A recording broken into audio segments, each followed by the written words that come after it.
Alors, chez nous, c'est un peu partagé, ça dépend un peu des années.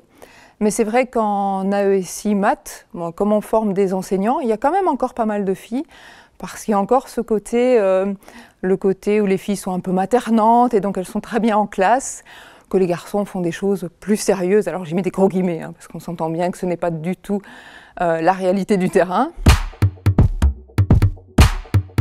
Bien sûr, beaucoup d'idées reçues alors sur les mathématiques, évidemment.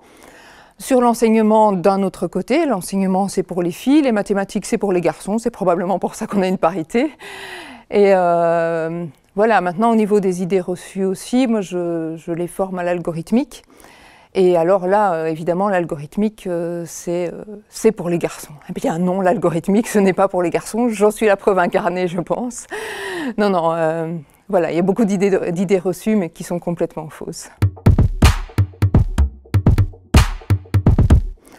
On arrive avec les compétences du XXIe siècle, les compétences du numérique.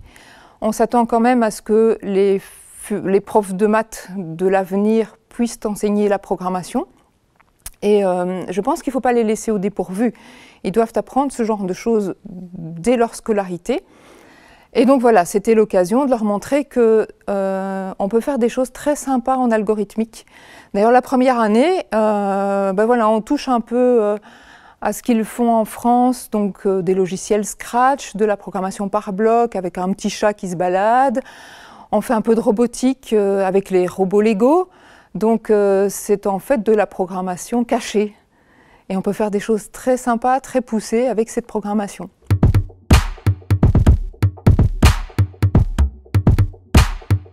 C'était évident, oui. Et c'était évident grâce à une enseignante. Une enseignante, je peux le dire, c'est elle qui m'a donné le goût, vraiment. Alors, Madame Verdi, je vous remercie. Je fais le plus beau métier du monde.